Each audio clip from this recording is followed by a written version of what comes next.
Shalom teman-teman yang terkasih, kita bersyukur untuk kekuatan yang baru, hari yang baru yang masih Tuhan sediakan bagi setiap kita. Kita akan memulai ibadah pada hari ini. Teman-teman, saya persilakan untuk bangkit berdiri. Kita mengakui bahwa pertolongan kita dalam ibadah hari ini adalah dalam nama Tuhan yang menjadikan langit dan bumi. Kasih karunia dan damai sejahtera dari Allah Bapa dan dari Tuhan Yesus Kristus menyertai kita sekalian. Amin. Teman-teman dipersilakan untuk duduk kembali. Mari bersama kita memuji Tuhan. Kita mau katakan, Engkau begitu baik dalam kehidupanku. Dan biarlah segala pujian dan kemuliaan hanya bagi Engkau saja.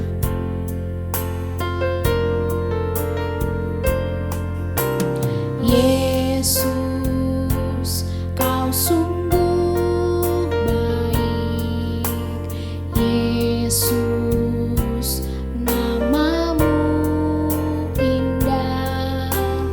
Yesus, ku cinta Kau selalu. Ku tinggikan, ku agungkan selamanya.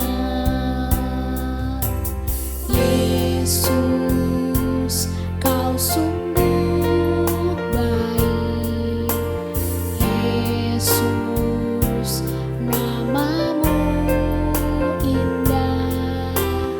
Yesus, ku cinta Kau selalu. Ku tinggikan, ku agungkan selamanya. Ku mau memuji-Mu, ku selalu puji-Mu. Ku mau menyembah-Mu, ku selalu sembah-Mu. Kau yang layak terima semua pujian, kemuliaan hanya bagi Tuhan.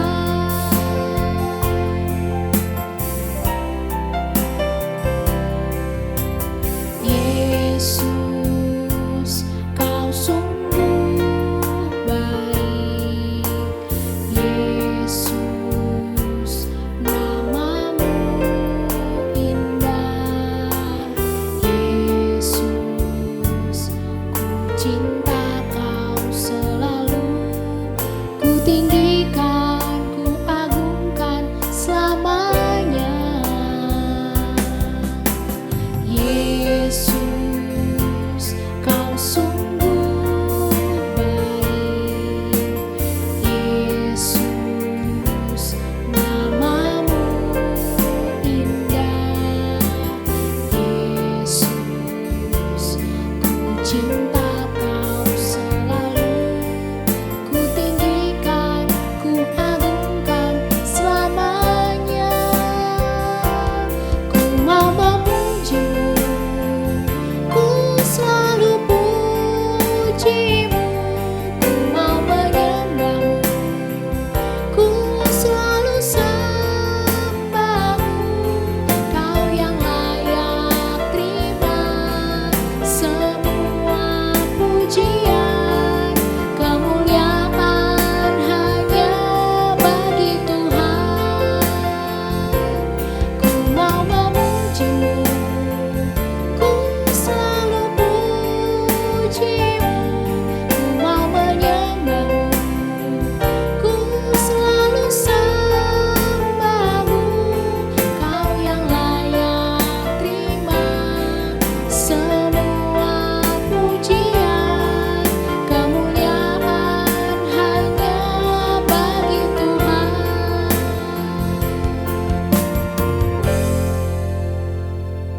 Mari kita berdoa. Kami bersyukur kepadamu Tuhan, buat kebaikan Tuhan dalam kehidupan kami. Kalau kami boleh ada sampai dengan hari ini, itu semua karena Tuhan yang senantiasa menopang kehidupan kami. Bukan karena kuat maupun juga gagah kami, tapi semata-mata hanya karena anugerah dan kemurahan Tuhan.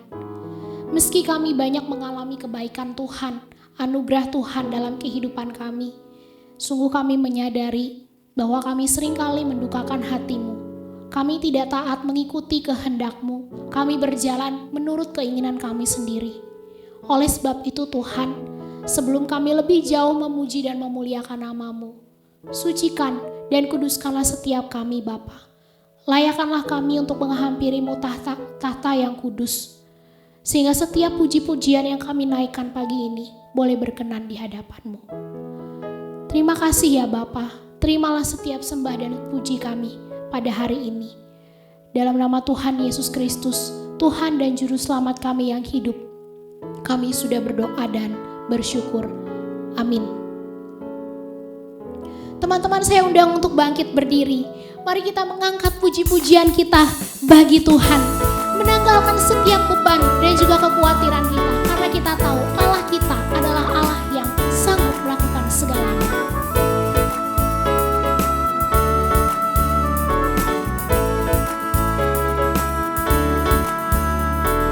Angkatlah suaramu, puji dan serukan nama Yesus. Tanggalkan bebanmu, tak perlu kau khawatir sebab Dia sanggup.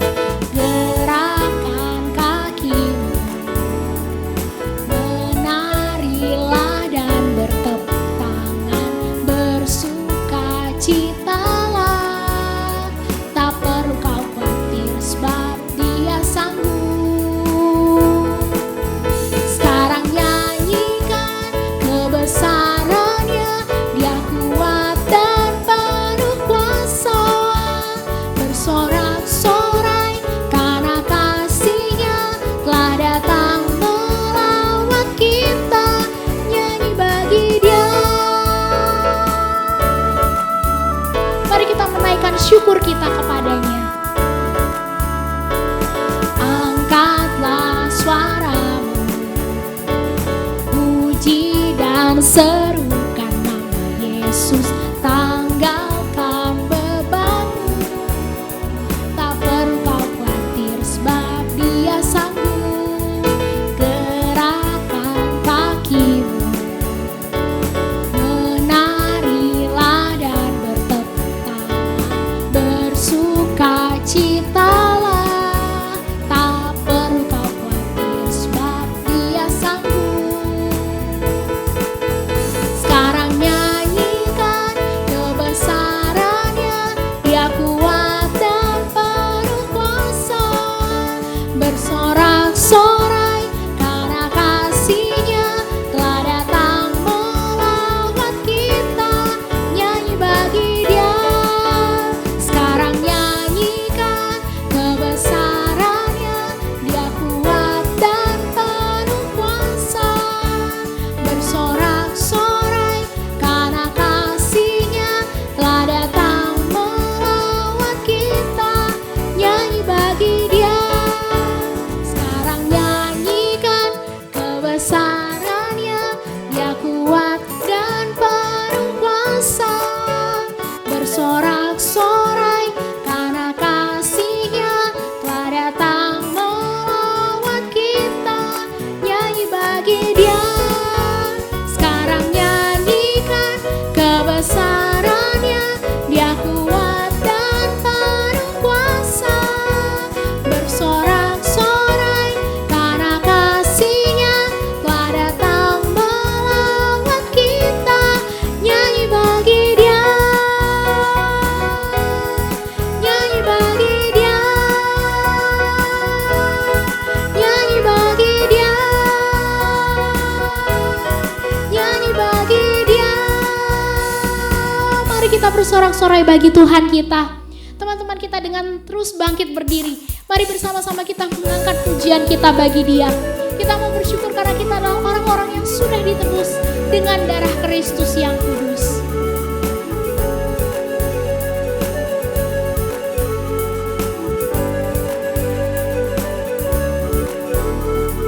Kami yang telah ditebus dengan darah yang kudus, mengangkat pujian bagi-Mu. Kami bait kudus sebagai bukti karyamu, nyatakan kau besar dan hidup.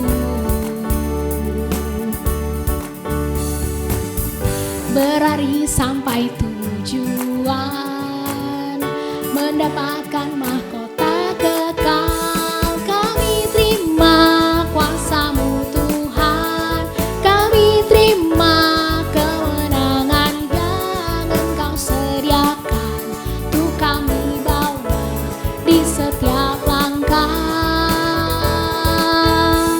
Dimanapun kami berdiri, kemanapun kami kan pergi, di situ pasti mujizat-Mu terjadi.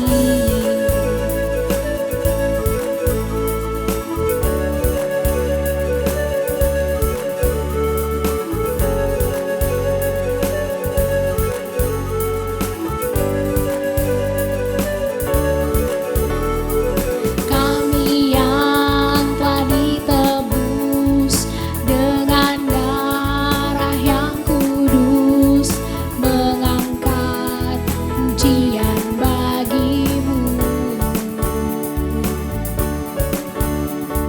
Kami bait kudus-Mu sebagai bukti karya-Mu, nyatakan kau besar dan hidup. Berlari sampai tujuan, mendapatkan mahkota kekal. Kami terima kuasa-Mu Tuhan, kami terima kemenangan yang Engkau sediakan untuk kami bawa di setiap langkah. Dimanapun kami berdiri, kemanapun kami kan pergi, di situ pasti mujizat-Mu terjadi.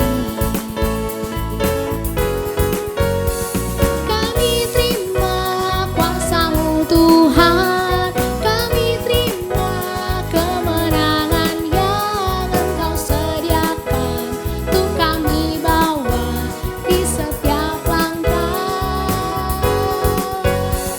Dimanapun kami berdiri, kemanapun kami kan pergi, di situ pasti mujizat-Mu terjadi. Di situ pasti mujizat-Mu terjadi. Di situ pasti mujizat-Mu terjadi. Biarlah segala kemuliaan hanya bagi Tuhan saja. Teman-teman, saya persilakan untuk duduk kembali. Kita akan mendengarkan firman yang disampaikan oleh hamba-Nya. Biarlah lagu ini boleh mempersiapkan hati kita untuk memberikan seluruh kehidupan kita, hati, pikiran, seluruh aspek hidup kita dipakai bagi kemuliaan Tuhan.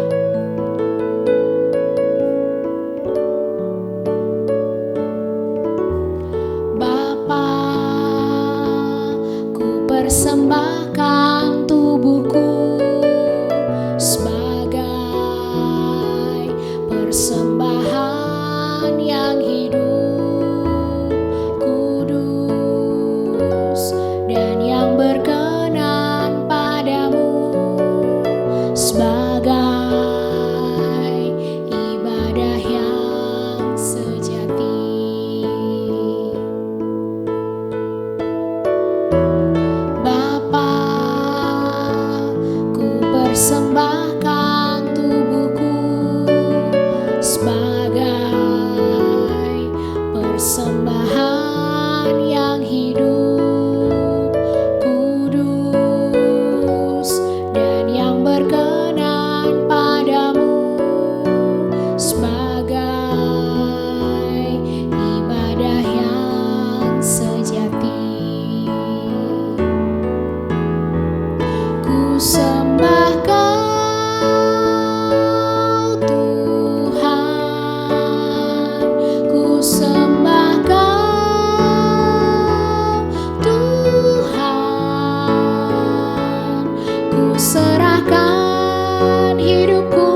sembah Kau Tuhan, ku sembah Kau Tuhan,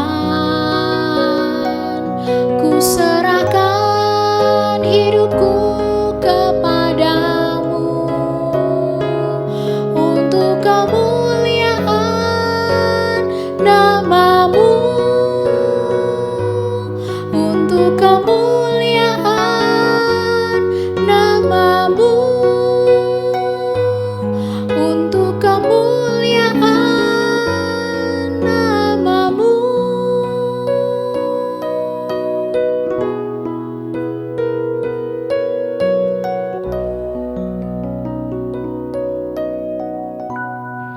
Shalom teman-teman remaja dari GKA Agape. Bersyukur jikalau hari ini kita boleh bersama-sama belajar firman Tuhan dengan sebuah tema Strengthen the Muscle of Faith, yang artinya menguatkan otot-otot dari iman kita.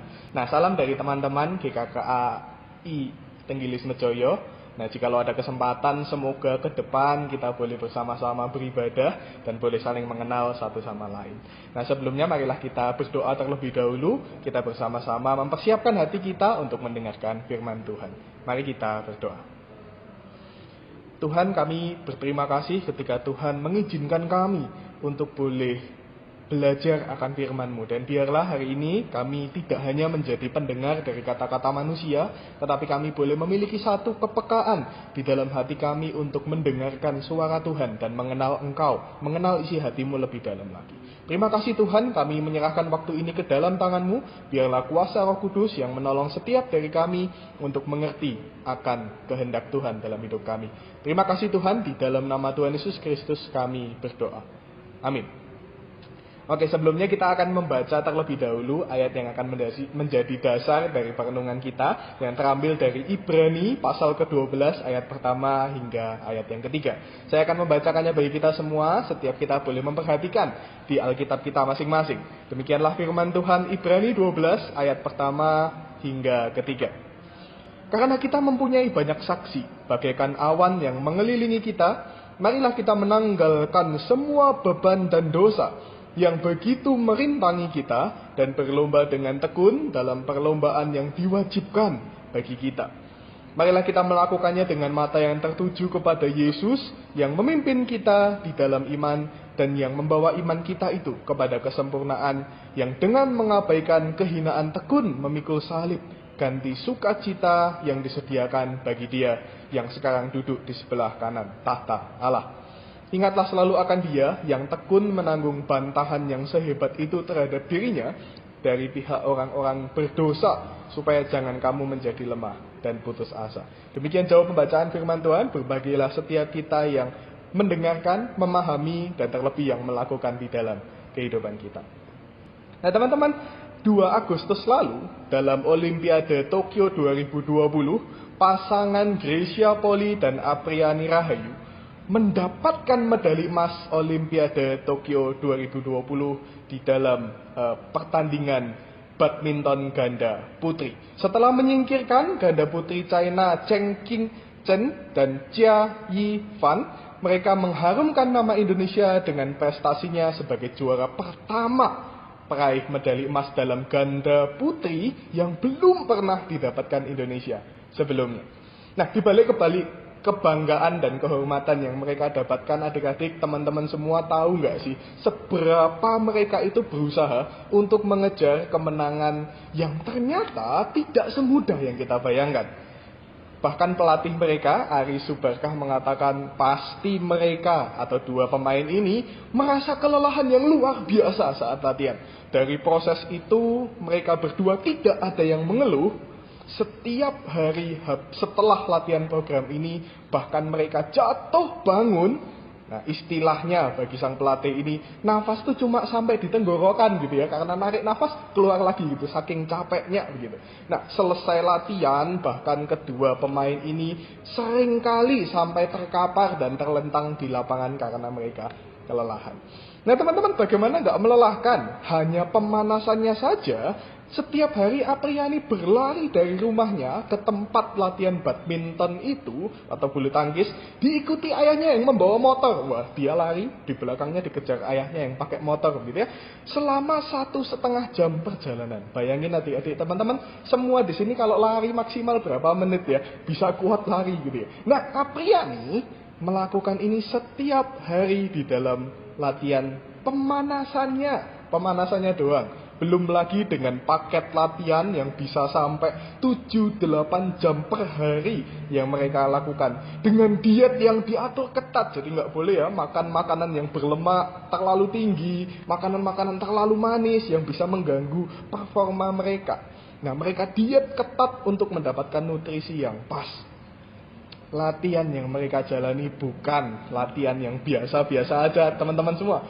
Kalau kita melihat Gracia maupun Apriani, ternyata mereka ditantang untuk sampai ke batas kekuatan mereka. Setiap mereka beda-beda. Kalau kita melihat Gracia dengan usia 34 tahun, tentu kematangan skill dan pengalamannya cukup karena sudah cukup berusia. Namun secara fisik terbatas dibandingkan dengan Apriani yang usianya 23 tahun, memiliki ketahanan fisik yang lebih tinggi. Tetapi skill dan pengalamannya belum maksimal. Nah, karena itu, latihan dari kedua pemain ini ternyata berbeda. Mereka dipaksa untuk melakukan yang terbaik sampai titik batas kemampuan mereka.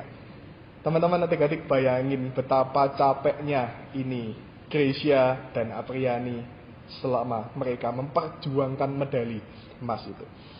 Nah, namun hasil tidak mengkhianati usaha yang mereka lakukan. Akhirnya mereka mendapatkan medali itu dan tidak ada satu penyesalan pun untuk semua yang mereka sudah lakukan dengan susah payah, mati-matian melatih tubuh mereka demi mencapai kemenangan yang indah.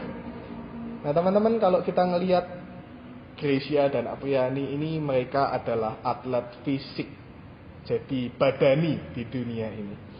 Seperti itu juga sebetulnya setiap kita adalah atlet rohani di dunia ini. Kalau kita melihat mungkin atlet-atlet itu secara jasmani kuat. Tetapi setiap kita juga punya tugas bahwa kita adalah atlet rohani di dunia ini. Nah, adik-adik, maksudnya gimana atlet rohani? Seringkali banyak orang Kristen itu tidak sadar. Dan akhirnya mereka membuang-buang waktu di dunia ini dengan bermain-main dengan dosa. Ataupun menjalani kehidupan mereka dengan sembarangan. Akhirnya mereka membuang-buang pertandingan di dunia ini yang seharusnya mereka menjalani pertandingan dengan segenap hati untuk memenangkan mahkota kehidupan. Tapi orang-orang Kristen di dunia ini akhirnya justru gugur di dalam pertandingan iman mereka. Nah, Alkitab mengajarkan kepada setiap kita bahwa di dunia ini, ketika kita lahir, titik kita lahir begitu ya. Setiap kita adalah para atlet-atlet yang memulai garis start di dunia ini untuk kita boleh memenangkan pertandingan iman kita. Jadi di dalam pertandingan ini, ketika orang sadar, mereka akan berusaha dengan sebaik mungkin. Tetapi buat mereka yang tidak sadar, mereka bisa jadi seperti orang yang bodoh, yang tidak menyadari bahwa mereka sedang di dalam pertandingan. Adik-adik mau pilih yang mana nih?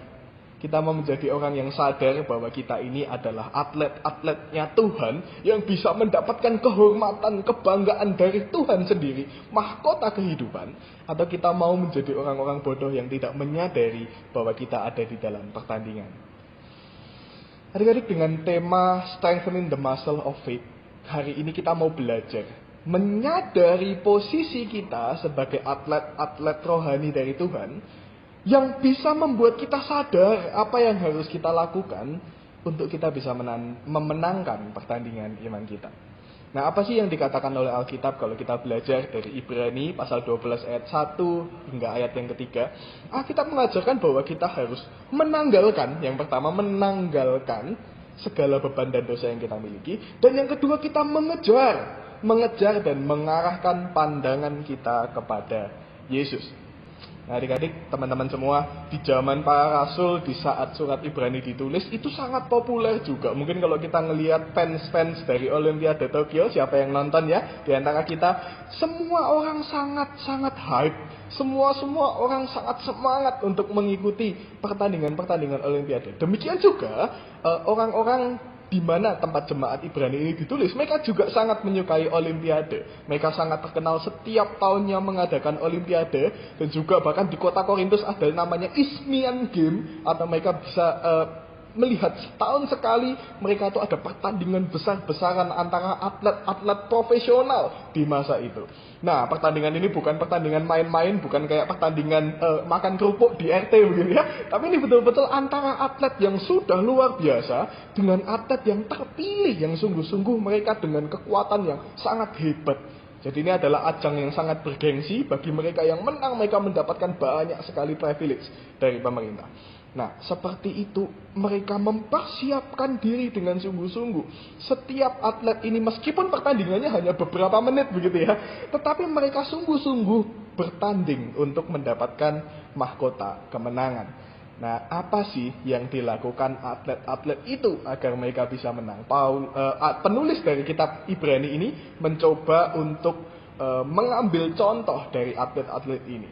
Nah, pertama, penulis Ibrani mengatakan tanggalkan beban dan dosa.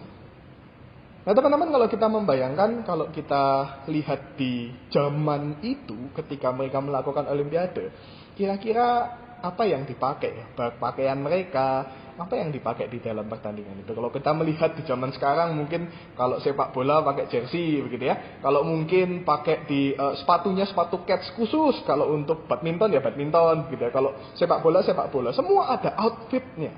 Nah, kira-kira outfitnya dari teman-teman ketika dulu sekali mereka melakukan Olimpiade, pakaian apa yang mereka pakai? Teman-teman coba tebak deh. Ternyata orang-orang ini pada zaman dulu, mereka uniknya tidak memakai sehelai pakaian apapun. Teman-teman bayangin ya ini bukan porno aksi ya, karena di zaman itu semua orang nggak ada yang negatif thinking, semua orang juga nggak ada yang berpikiran porno. Tapi memang secara kebudayaan, mereka melakukan Olimpiade dengan tidak memakai apapun. Sehelai pakaian pun mereka tidak pakai. Jadi benar-benar mereka melakukan dengan, mohon maaf ya, telanjang, semua tidak memakai pakaian apapun. Teman-teman, kenapa ya mereka tidak melakukan itu? Apa nggak malu ya harusnya? Kalau saya membayangkan ditonton di stadion begitu terus nggak pakai pakaian, bayangkan malunya itu ya. Wah, sangat malu sekali. Tapi ternyata mereka melakukan itu. Kenapa mereka melakukan itu? Karena menurut mereka, menurut tradisi zaman itu, ketika memakai sehelai pakaian pun dapat menghambat, menjadi beban di dalam hidup mereka. Nah, nggak seperti zaman sekarang ya. Kalau jersey kan pakaiannya bisa menempel gitu juga, bagus di dalam sirkulasi keringat segala macam, itu sangat baik dan nyaman dipakai. Kalau zaman dulu bayangkan kainnya itu sangat tidak nyaman untuk dipakai. Jadi jikalau mereka memakai pakaian, itu pun sebagai beban menurut mereka. Jadi mereka menanggalkan semuanya. Mereka benar-benar tidak membawa apapun yang bisa menjadi penghambat bagi mereka. Karena satu yang mereka pikirkan, yang penting mereka bisa berlari dengan cepat, berlari dengan segenap hati untuk mencapai kemenangan itu. Teman-teman bayangin semangatnya mereka deh. Mereka rela untuk menanggalkan segalanya. Apakah pakaian itu buruk? Enggak kan, pakaian kan bagus ya ketika dipakai. Tetapi ketika itu menghalangi mereka untuk mencapai kemenangan, mereka rela untuk menanggalkan semuanya. Mereka percaya tidak ada satupun yang penting ketika di dalam pertandingan itu selain bisa berlari dengan cepat, berlari dengan sehebat mungkin, lalu mencapai kemenangan. Teman-teman, seperti itu yang digambarkan oleh penulis Ibrani. Semangat untuk rela meninggalkan segalanya, meskipun itu nyaman, meskipun itu sepertinya baik, meskipun itu nggak dosa kok. Tapi semuanya itu rela ditanggalkan jikalau itu menghalangi mereka untuk mencapai kemenangan. Nah, kalau dibawa kepada masa sekarang, jangan bilang ya, oh kalau gitu berarti atlet-atlet Olimpiade Tokyo itu suruh telanjang aja semua gitu ya, nggak pakai pakaian supaya mereka bisa berlari cepat. Nggak gitu ya adik-adik ya, teman-teman semua, nggak kayak gitu. Karena nanti bisa kena undang-undang porno aksi. Nah, tapi kalau kita melihat atlet-atlet rohani deh kita bahas. Gimana sih cara kita menanggalkan apa yang kita tanggalkan sebagai atlet-atlet rohani? Kalau mereka menanggalkan semua yang menghalangi mereka untuk bisa berlari cepat, lalu apa yang harus kita tanggalkan? Kalau di dalam penulis Ibrani menyatakan yang perlu kita tanggalkan dua, beban dan dosa. Teman-teman pernah bayangin nggak ketika kita menjadi orang Kristen, sepertinya kalau kita dibayangkan yang kita tinggalkan kayaknya dosa cukup deh. Pokoknya kita nggak melakukan dosa kan yang penting ya. Kita sudah tidak melakukan dosa, it's enough. Sudah, semuanya cukup aja. Nggak apa-apa kita lakukan yang lain, yang penting nggak dosa, boleh kita lakukan semuanya. Kan katanya tidak ada satupun yang dilarang. Nah adik-adik, ternyata penulis Ibrani membedakan kata beban dan kata dosa ini. Berarti ada yang dosa, ada yang non-dosa tapi tetap ditinggalkan. Tetap harus dilepaskan untuk kita bisa berlari untuk mencapai mahkota kehidupan. Nah maksudnya apa sih di dalam penulis Ibrani? Penulis Ibrani ini coba mendetailkan. Ternyata banyak di dunia ini hal-hal yang sebetulnya tidak dosa, tapi ternyata menghalangi kita untuk mencapai kemenangan sebagai atlet rohani. Contohnya apa teman-teman adik-adik semua? Misalnya main game. Apa yang terkenal sekarang gamenya ya? Genshin Impact. Atau kalau golongan lama, angkatan belakang, mungkin Mobile Legends atau Free Fire, atau mungkin Sausage-Man ya, yang belakangan ini lagi viral ya. Bermain game itu dosa atau enggak teman-teman semua? Kita percaya, sama-sama setuju bahwa main game itu tidak berdosa. Tapi, meskipun tidak ada satupun larangan di dalam Alkitab yang mengatakan dilarang main game, gitu ya. Ternyata ketika kita mengatakan kalau terlalu banyak main game, hidup kita tuh dihabiskan buat main game terus di depan handphone kita, di depan laptop kita, sampai kita tidak menjadi teladan dalam tugas tanggung jawab di sekolah kita. Atau kita menjadi asos di keluarga kita, dipanggil mama papa nggak dengar, yang penting lagi main game. Bentar ma, bentar pak. Apakah itu baik? Ternyata tidak semua yang tidak berdosa itu ternyata membuat kita bisa menjadi pemenang. Tapi justru menjadi penghalang untuk kita menjadi atlet-atlet rohani di dalam pertandingan iman kita. Netflix. Wah, siapa nih yang ngikutin Loki? Siapa yang ngikutin WandaVision? Siapa yang ngikutin Netflix yang lain? Hospital Playlist begitu. Buat teman-teman yang suka nonton. Netflix itu dosa atau enggak? Nonton di dalam platform video online. Itu dosa atau enggak? Aku percaya setiap kita tahu bahwa itu tidak dosa. Hedon di Shopee Food. Kalau lagi butuh snack ya, biasanya butuh yang manis-manis, jadi langsung buka Shopee Food, cari Shopee Deal. Gitu, siapa banyak yang bisa dapat promo, cepet beli. Itu dosa atau enggak? Ternyata kalau kita melihat penulis Ibrani, bahkan yang tidak berdosa pun, kalau kita mau memenangkan pertandingan iman dengan baik, maka kita perlu untuk menanggalkan semua itu. Kita perlu untuk mengurangi dengan batas yang aman, yang sehat. Sehingga setiap kita tidak kalah di dalam pertandingan iman kita. Dan jangan sampai hal-hal yang katanya tidak dosa itu, tetapi menjadi beban di dalam pertandingan hidup kita. Nah terlebih itu adik-adik teman-teman semua, apalagi kalau dosa. Wah, yang tidak dosa aja ternyata banyak yang menghalangi, apalagi yang namanya dosa. Pasti itu kita harus hindari. Kalau kita melihat kemalasan, iri hati, pornografi, kemarahan, semuanya itu membuat hidup kita jadi beban, penuh dengan beban. Ingat nggak kalau kita menjadi marah-marah, orang yang suka marah-marah, kita jadi orang yang toksik di dalam relasi kita. Kita kalau iri hati, kita jadi sulit untuk mengasihi orang dan tidak bisa mengembangkan diri kita. Kalau pornografi membuat kita rusak dalam relasi kekudusan hidup, juga relasi di dalam keintiman kita menjadi salah kaprah. Teman-teman semua, kita perlu meninggalkan beban dan dosa di dalam hidup kita kalau kita mau jadi pemenang di dalam pertandingan iman kita. Kita melihat seorang yang mengalami ini. Ada dua gambar di sini. Menurut kalian siapa yang lebih jadi pemenang? Gambar yang kiri atau kanan? Kalau kita melihat gambar yang kiri, wow, seperti orang yang masa depan suram ya. Kelihatan kurus, badannya juga kayak lemes gitu. Semua kelihatannya kayak wah suram banget lah.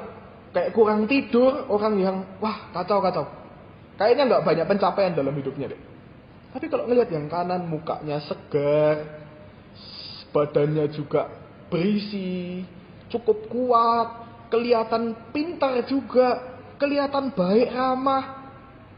Teman-teman, yang mana yang jadi pemenang kalau dua orang ini dinilai dari pertandingan hidup mereka? Kalau aku percaya sebetulnya menang yang kanan ya. Karena lebih terlihat punya banyak pencapaian. Dia juga tidak seperti orang yang kacau hidupnya. Teman-teman tahu nggak sebetulnya bahwa dua orang ini gambar, kalau kita ngeliat 4 berarti ya, dua pasangan ini, mereka sebetulnya adalah orang yang sama, teman-teman semua. Mereka adalah Raditya Oloan dan Joanna Alexandra. Jadi Raditya Oloan seorang hamba Tuhan dan istrinya Joanna Alexandra, yang dengan segenap hidup mereka melayani Tuhan dan menjadi berkat. Raditya Oloan di masa pandemi ini dipanggil oleh Tuhan karena badai sitokin pasca terjangkit virus corona. Nah kalau kita ngelihat di foto sebelah kiri, ini adalah foto ketika Raditya Oloan dan istrinya masih terikat dosa, masih terikat dengan beban-beban di dalam kehidupan mereka. Seperti foya-foya, mengejar harta, kecanduan seks, obat-obatan, dan masih suka mabuk-mabukan. Sedangkan foto yang sebelah kanan, ini adalah foto ketika mereka sudah terbebas dari segala beban dan dosa yang mengikat mereka. Ini adalah foto ketika mereka menanggalkan semua yang menghalangi mereka menjadi pemenang dalam hidup ini. Teman-teman, kalau kita coba merenungkan dari dua pilihan ini, kita mau nggak jadi pemenang? Kita mau nggak untuk hidup bebas terikat dari dosa dan beban-beban hidup kita? Kita perlu untuk memilih, kita mau jadi pemenang atau kita tidak mau menjalani pertandingan ini dengan baik. Jadi kalau kita sudah mengerti tentang hidup ini, kita perlu menanggalkan tadi yang pertama ya, menanggalkan semuanya yang menghalangi kita menjadi pemenang.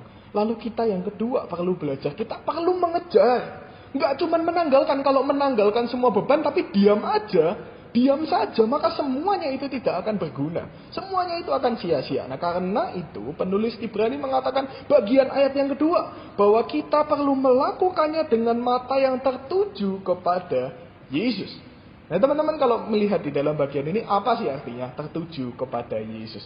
Apa artinya ketika kita mengarahkan pandangan kita kepada Yesus? Teman-teman, kalau kita melihat di dalam seorang atlet, kalau kita bayangkan atlet ya, atlet lari deh supaya lebih jelas. Setelah dia menanggalkan semua yang menjadi beban dalam hidup dia, apa sih yang harus dia lakukan? Sepertinya jelas ya adik-adik teman-teman semua ya. Lihat ke depan, lihat garis finish, tahu tujuannya, lalu lari sekencang mungkin untuk mencapai tujuan itu, yaitu garis finish. Demikian juga sebetulnya setiap dari kita perlu untuk fokus melihat garis finish kita. Kita tujuannya kemana sih? Kita di dalam hidup ini, pertandingan hidup ketika disempit, kita berlari ke arah mana? Kalau kita salah jalur, maka tentu kita tidak akan bisa menang, karena kita salah jalur. Ini yang dimaksudkan oleh penulis Ibrani untuk memandang kepada Yesus. Yaitu kita perlu melihat tujuan dari hidup kita mau jalan kemana sih teman-teman. Nah apa sih maksudnya kok memandang Yesus itu sebagai garis finish? Kira-kira kayak gini, kita perlu agak berpikir ya. Setiap manusia diciptakan secara khusus oleh Tuhan untuk menjalankan peran mereka di dalam dunia. Jadi Tuhan ciptakan kita dengan spesifikasi berbeda-beda, keuntungan, kekuatan, kelemahan, latar belakang kita. Semuanya itu sudah Tuhan susun untuk kita menjalankan tugas-tugas kita di dunia ini. Sebagai dokter, sebagai arsitek, sebagai pilot, sebagai profesi-profesi yang lain, panggilan-panggilan hidup yang lain. Setiap kita punya panggilan. Nah, ketika kita sudah jatuh di dalam dosa, ketika manusia jatuh di dalam dosa, kita tidak lagi menjalankan peran itu untuk kemuliaan Tuhan. Kita tidak lagi mengingat bahwa kita punya peran untuk memuliakan Tuhan di dalam diri setiap kita. Seperti contohnya kayak pisau. Pisau itu diciptakan untuk memasak kan? Tapi ketika dipakai untuk membunuh, untuk melukai, pisau itu tidak menjalankan perannya dengan baik. Demikian juga setiap kita yang sudah diselamatkan oleh Yesus, kita mendapatkan kembali atau peran kita itu dipulihkan. Kita kembali menyadari peran kita di dalam dunia ini. Sehingga ketika kita memandang kepada Yesus, artinya kita kembali kepada tujuan. Ketika kita sudah dipulihkan di dalam Yesus, kita menjalankan tujuan hidup kita. Adik-adik, kalau kita melihat memandang kepada Yesus itu bukan artinya cuma sibuk di gereja, aktivitas gerejawi. Iya, itu harus, itu wajib, dan itu bisa memberikan kita kekuatan. Betul. Tapi bukan hanya itu. Memandang kepada Yesus artinya setiap kita melakukan peran kita di dunia ini, kita berjalan di dunia ini menjalankan peran kita yang sudah dipulihkan oleh Yesus.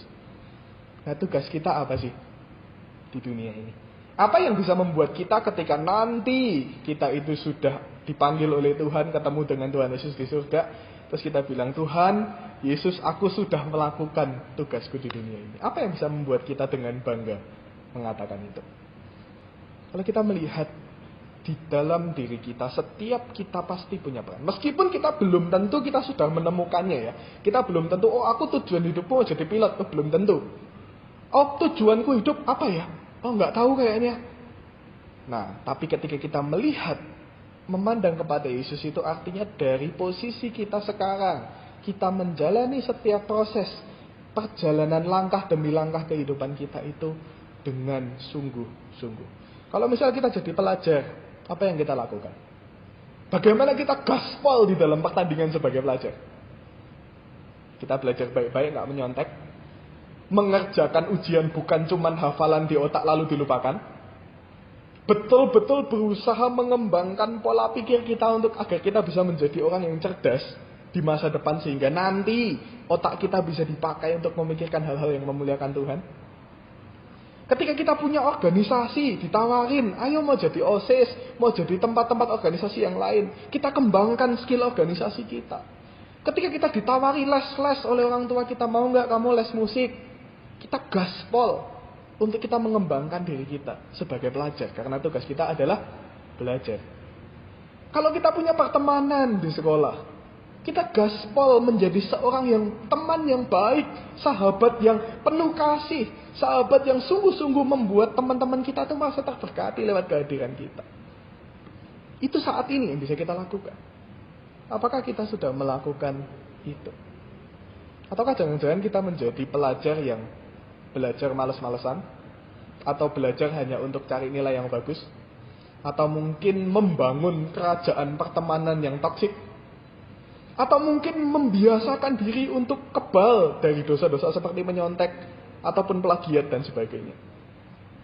Apakah kita sudah menjalani pertandingan dengan baik? Kelihatan bedanya sekali ya teman-teman semua ya, antara kita menjalani pertandingan dengan baik ataupun kita tidak menjalani pertandingan kita dengan baik. Nah, kalau kita melihat tema ini, saya ingat seorang bernama Dr. Lee Darmawan, seorang dokter yang mengabdikan diri untuk meningkatkan taraf kesehatan orang-orang pedalaman di pulau-pulau terpencil. Apa yang dia lakukan? Dia dokter yang hebat, harusnya dia bisa nyaman jadi dokter yang di kota, rumah sakit besar, dia bisa nyaman, dia bisa kaya raya, bisa hidup santai, tapi dia meninggalkan semua itu, menanggalkan beban dan dosa itu, dan membangun rumah sakit apung. Dia coba bangun rumah sakit apung, gaspol, dia pergi ke pulau-pulau terpencil untuk menolong orang-orang di pedalaman yang sakit, dan dia tidak memungut biaya bagi mereka. Dia melakukan dua pesan dari Paulus yang kita pelajari hari ini. Menanggalkan beban dan dosa. Dan juga dia mengejar Yesus. Dia tahu apa yang harus ditanggalkan. Dia tahu apa yang harus dikejar, yaitu menjalani panggilan hidupnya. Teman-teman, kita melihat Dr. Lee Darmawan sebagai teladan bagi kita. Lalu apa yang kita lakukan? Bagaimana dengan kita? Apakah kita mau dengan setia menjadi atlet-atlet Tuhan yang menjalankan tugas kita di dunia ini? Teman-teman, adik-adik semua, apakah mudah? Enggak ya, tentu enggak mudah.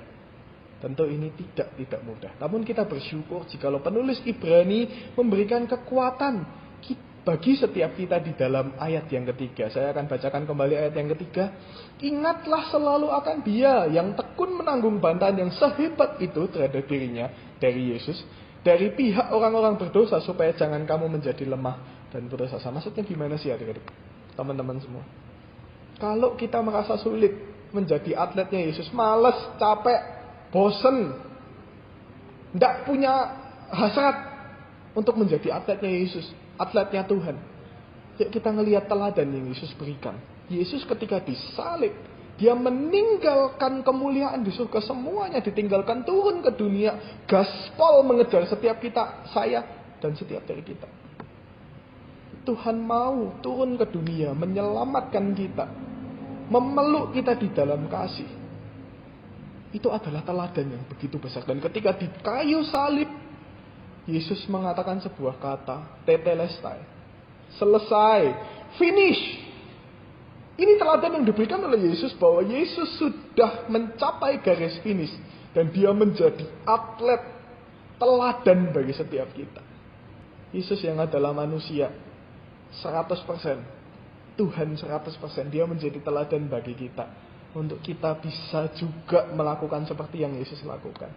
Yaitu kita menjadi atlet-atlet yang tahu apa yang harus kita tinggalkan. Dan kita tahu kemana kita harus berlari untuk menjalani pertandingan hidup ini. Maukah kita menjadi atlet-atlet yang melatih otot-otot iman kita? Mari kita mengambil waktu buat berdoa. Tuhan, terima kasih jikalau hari ini Engkau mengingatkan setiap kami. Untuk kami memiliki posisi atau peran sebagai atlet-atlet-Mu. Yang mau untuk menjalani pertandingan iman hidup di dalam hidup kami. Dengan sungguh-sungguh dan tidak sembarangan. Sehingga ketika kami berlari untuk di dalam pertandingan ini mencapai mahkota yang kekal itu. Mahkota kehidupan. Kami mau sungguh-sungguh melakukan buat Tuhan.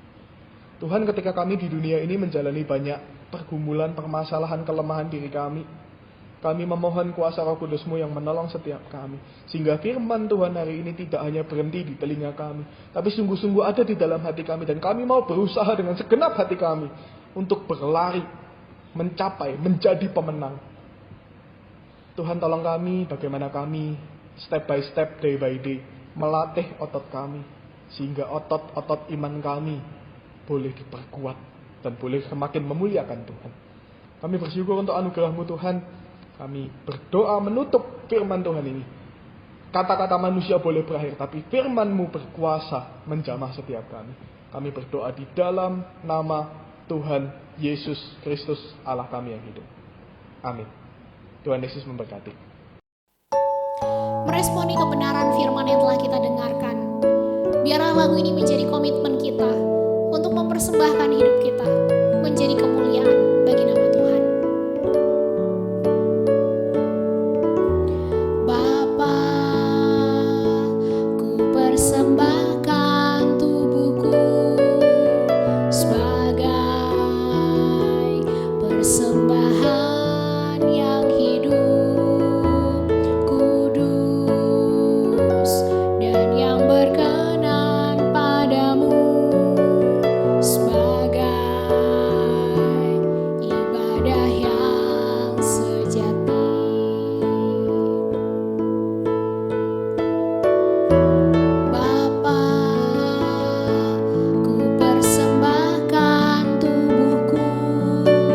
Smile.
kudus dan yang berkenan padamu sebagai ibadah yang sejati.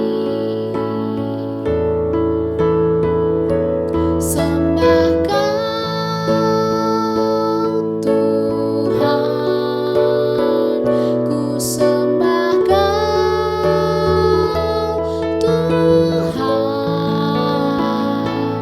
ku serahkan hidupku kepadamu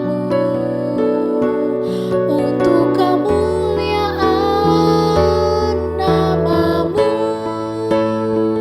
Ku sembah Kau Tuhan, ku sembah Kau Tuhan, ku serahkan hidupku kepadamu untuk kemuliaan nama-Mu.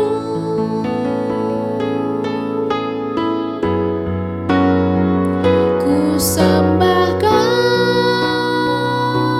Tuhan, ku sembah Kau Tuhan, ku serahkan hidupku kepadamu untuk kemuliaan nama-Mu, untuk kemuliaan nama-Mu, untuk kemuliaan nama-Mu.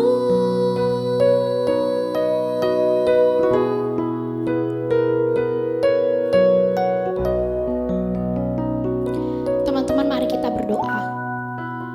Bapa, kami bersyukur buat kebaikan Tuhan di dalam kehidupan kami. Kami bersyukur Kau sudah menolong kami di dalam studi yang kami jalani setiap harinya. Sungguh terima kasih Tuhan untuk hikmat yang senantiasa Tuhan berikan dalam kehidupan kami, sehingga setiap tugas-tugas yang ada boleh selesai dengan baik. Kami juga tetap terus menyerahkan untuk persiapan kami menjelang UTS. Kiranya Tuhan sendiri yang menolong, dan biarlah kami juga belajar untuk senantiasa mengandalkan Tuhan dalam kehidupan kami, serta belajar untuk menggunakan waktu yang ada dengan baik, untuk belajar dengan sungguh-sungguh. Kami serahkan studi kami ke dalam tangan-Mu ya Tuhan. Kami juga berdoa untuk kerohanian kami. Kami rindu kami boleh semakin hari semakin bertumbuh di dalam Tuhan. Biarlah melalui setiap sarana-sarana yang sudah kami lakukan, entah itu persekutuan pribadi kami dengan Tuhan, maupun juga secara komunal, mengikuti persekutuan, maupun juga ibadah pemuritan yang dilakukan, boleh membuat kami semakin bertumbuh di dalam Tuhan. Kami boleh semakin dewasa di dalam Tuhan. Berikan kami terus hati yang haus dan rindu akan Engkau ya Bapa. Kami juga teringat untuk pemilihan pengurus yang akan diadakan bulan depan. Kiranya Tuhan juga yang menolong, menyiapkan orang-orang yang punya hati, punya beban untuk melayani Tuhan. Sehingga orang-orang inilah yang boleh dipakai untuk ikut dalam kepengurusan. Tolong juga untuk jalannya pemilihan yang akan diadakan secara online. Kiranya Tuhan yang menolong supaya bisa berjalan dengan baik dan juga dan lancar. Kami juga menyerahkan untuk bangsa kami ke dalam tangan-Mu, untuk penanganan COVID di Indonesia. Kiranya Tuhan juga yang menolong. Bersyukur kalau keadaan sudah lebih baik, dan kiranya ini juga tidak membuat kami sebagai masyarakat kemudian lengah dan tidak lagi untuk melakukan protokol kesehatan. Tapi kami tetap terus menjaga supaya sungguh Indonesia boleh jauh lebih baik lagi tiap harinya. Kami juga menyerahkan persembahan kami ini ke dalam tangan-Mu ya Bapa. Biarlah dipakai bagi kemuliaan-Mu. Amin. Teman-teman, saya persilakan untuk bangkit berdiri. Mari kita bersama pujikan doksologi.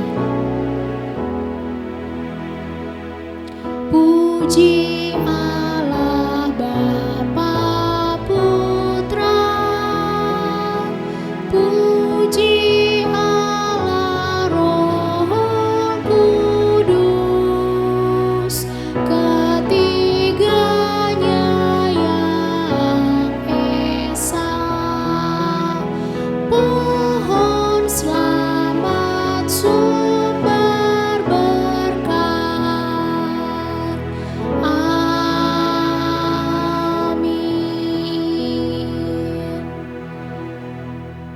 Teman-teman yang terkasih, pulanglah ke dalam kehidupanmu tiap hari dengan tetap terus melakukan kebenaran firman Tuhan dan terimalah berkat-Nya. Tuhan memberkati engkau dan melindungi engkau. Tuhan menyinari engkau dengan wajah-Nya dan memberi engkau kasih karunia. Tuhan menghadapkan wajah-Nya kepadamu dan memberi engkau damai sejahtera dari sekarang sampai Maranatha. Amin.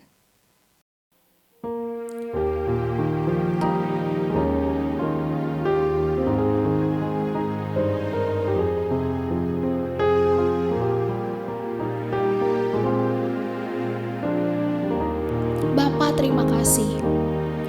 Bapa, terima kasih.